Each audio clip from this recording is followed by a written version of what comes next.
I remember the silence first. Not my mother's voice. Not the soft crush of her shoes on the pine needles. Not the creek murmuring somewhere through the trees. I remember the silence that came after her footsteps were gone, as if the whole forest had paused to see what would become of me. It was late autumn of 1887, and the woods on the edge of Maine had already turned hard and unforgiving. The ground was slick with old needles, the air sharp with sap and frost, and every breath stung my throat. I was too young to understand why my mother had brought me so far into the trees, and too frightened, at first, to cry. Fear had a way of making me still. It turned me into a listening thing. She had told me to wait. I did. At first I believed she would come back any moment. Children can turn almost anything into hope. I thought perhaps she had gone to look for the road. Perhaps she had heard someone. Perhaps she meant to fetch food, or dry wood, or some answer that could make sense of the look she had worn all morning. Even then, I knew her face had been wrong. Tight around the mouth. Distant in the eyes. Like she had already gone somewhere I could not follow. So I stood where she left me. The light shifted slowly between the trunks. What had been pale gold grew dimmer, then gray. The cold crept upward through the soles of my shoes until my feet felt less like feet than stones tied to my legs. I shoved my hands under my arms and tried to be brave. I had a thin coat with one button missing and a shirt that held no warmth at all. My stomach cramped with hunger. I remember staring down at my shoes, at the dried mud on the leather, and thinking with a child's confused dread that maybe I had done something terrible and had simply not been told what it was. Then the thought came, slow and sickening. She was not coming back. Even now, after all these years, I cannot say when that knowing truly settled in me. It did not arrive like a shout. It came the way cold comes, little by little, until suddenly it is everywhere. I heard a crow call in the distance. I heard branches rubbing together high above me. I heard the creek, steady and indifferent. The whole world seemed busy continuing without asking what would happen to a small boy standing alone among the pines. My chin trembled so badly my teeth clicked together. That was when I heard someone coming, not rushing, not crashing through brush. Just a measured tread, slow and certain, the step of a person who knew these woods better than fear did. I turned so fast I nearly slipped. At first I saw only movement between the trunks, then a woman stepping out from the shadow of two black pines with a bundle of cut wood across her back. She was tall to my eyes, wrapped in a dark wool coat with a scarf tied close around her hair. Her face was lean and weathered, the kind of face made by wind, work, and a life spent outdoors. One hand rested near the handle of a hatchet tucked through her belt, not because she meant me harm, but because she looked like the sort of person who wasted nothing, not even caution. She stopped when she saw me. For one long moment, she said nothing. Her eyes moved over me once, my red hands, my thin coat, my face, and something in her expression sharpened, then softened again. I must have looked half wild. A child alone that far back in the woods was not a thing anyone expected to find. "Where are your people?" she asked.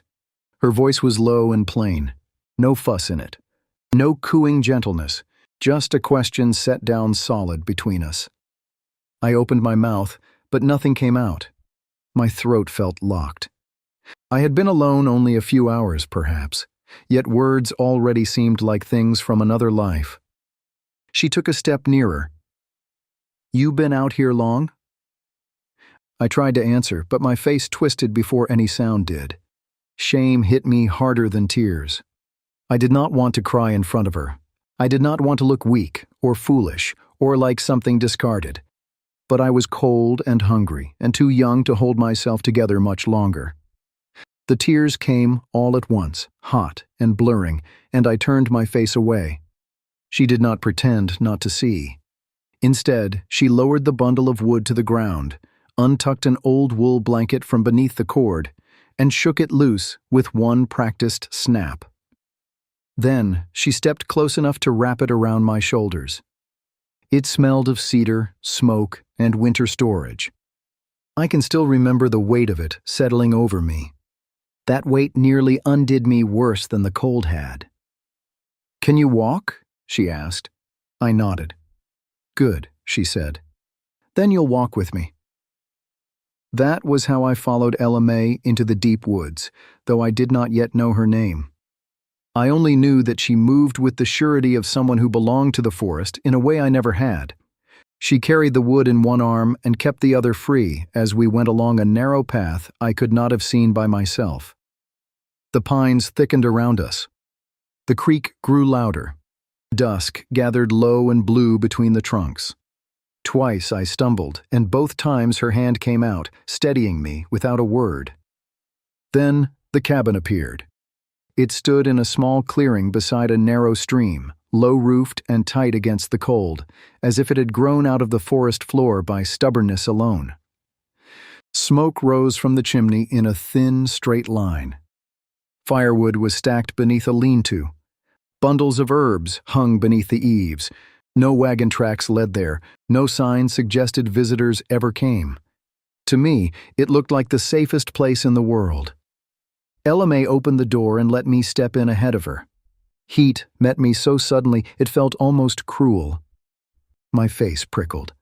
My fingers began to ache.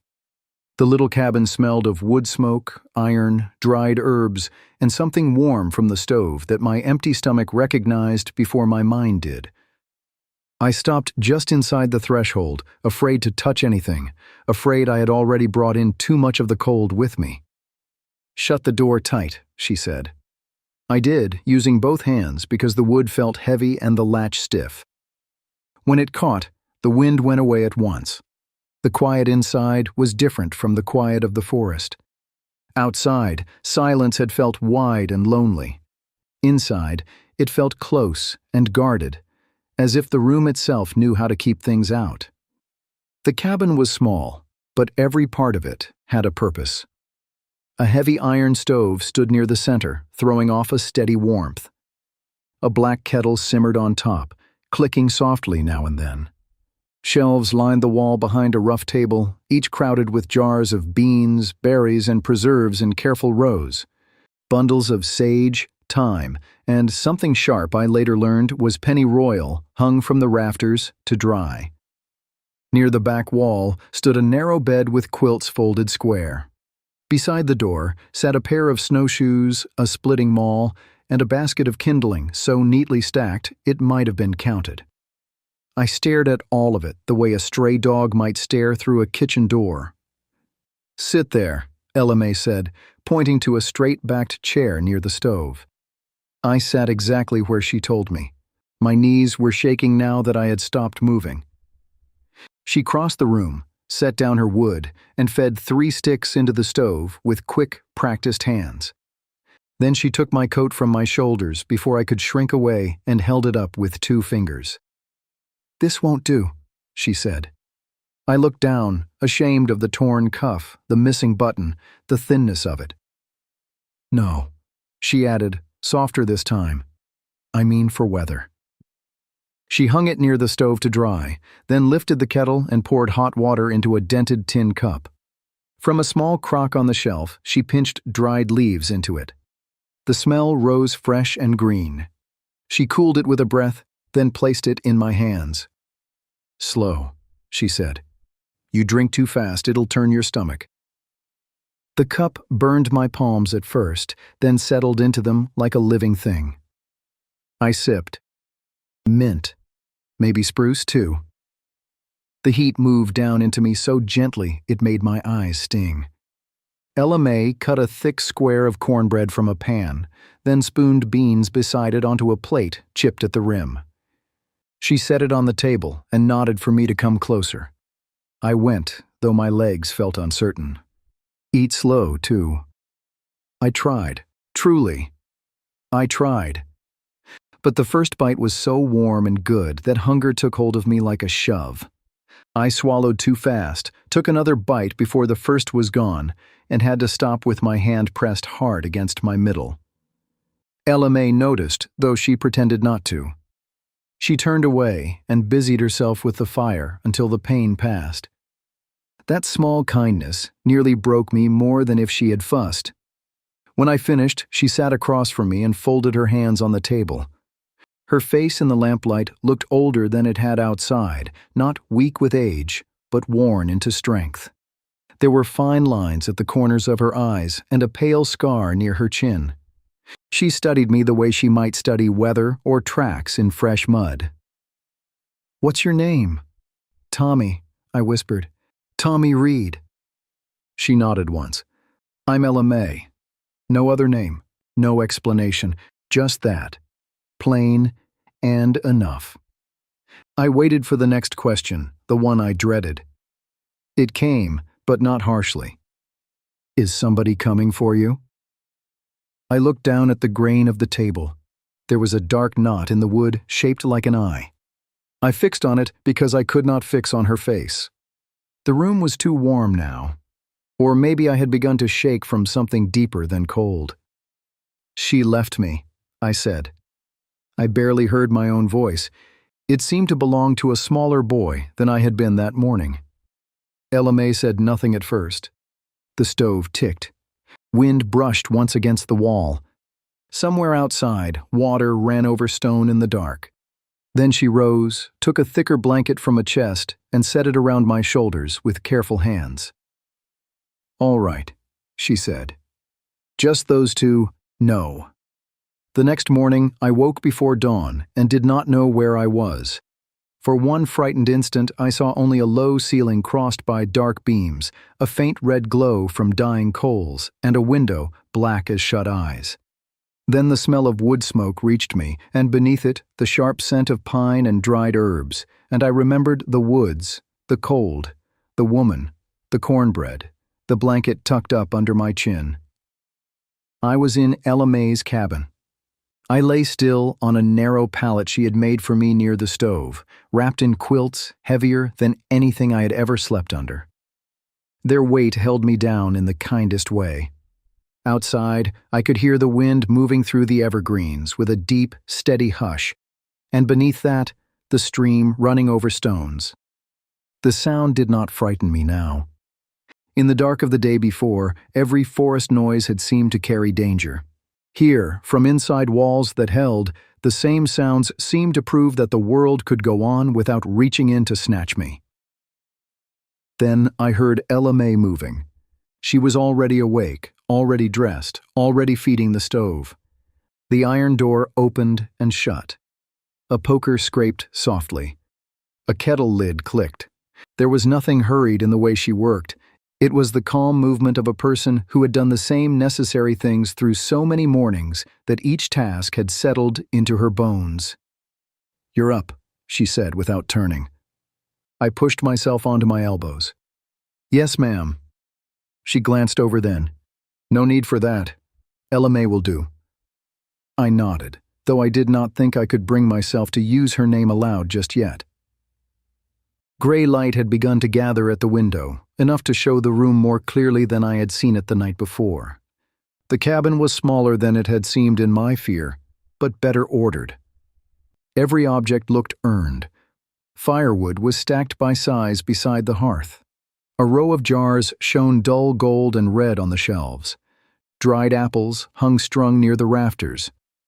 A wash basin stood on a stool by the door with a folded rag laid over its rim. Even the broom in the corner looked as if it belonged exactly where it stood and nowhere else. I watched her mix cornmeal at the table, then pour it into a pan already greased with bacon fat. She moved with an economy that fascinated me. No wasted steps, no reaching twice for the same thing. It was as if the whole room had been arranged around the work of staying alive. She looked over her shoulder. "You hungry?" "Yes." "Good. Means you've still got sense." That was the nearest thing to a joke I had heard from her, and I was so startled by it that I almost smiled. Almost. She set porridge before me first, thick and hot, with a spoonful of molasses stirred through. I ate slowly this time. She noticed and gave the smallest nod, as if I had passed some test. Afterward, she handed me a rag and pointed toward the basin. "Wash your face. Then we'll see what can be done about you." The words should have frightened me, perhaps. In another mouth, they might have. But hers made it sound practical, no different from mending a hinge or splitting wet wood before the freeze. When I had washed, she brought out a wool shirt, patched at one elbow, and a pair of thick socks far too large for me. "These were my nephew's once," she said. "Long before he grew too big for them and too proud to thank me. They'll do." I put them on. The shirt smelled faintly of cedar from storage. The socks bunched at my ankles, but they were warm. Warmer than anything I had worn in months. Ella May crouched in front of me and studied my shoes, pressing one thumb against the cracked leather. "Those won't stand a snow." I looked down, ashamed again. She seemed to read that too. "Shame doesn't mend souls," she said. "We'll patch them after breakfast." There was no cruelty in it, only fact. That, I would learn, was Ella May's way. She did not soften the world with false comfort. She simply met each hard thing with her hands and expected you to do the same. After we ate, she sat by the window with an awl, waxed thread, and a scrap of tougher leather cut from an old boot top. I sat on a stool while she worked. Her fingers were broad-knuckled and rough from labor, yet the stitches she pulled were small and exact. Sunlight had begun to move weakly through the trees, falling across her hands and the bent line of her head. At last, she said, "You can stay till I know what ought to be done." My throat tightened at once. It was not a promise. Even I knew that. It was not, "You belong here now," or "You are safe forever." It was a smaller mercy, and maybe because it was smaller, I believed it more. A child who has been left learns quickly not to trust grand words. But this I trusted. A stove kept fed, a shoe mended right, a place at the table for one more bowl. I looked at her and managed, "Thank you." She pulled the last stitch tight with her teeth, then sat back. "Best make yourself useful instead," she said. And strange as it sounds, that was the moment I began to feel less like something abandoned and more like a boy still living in the world.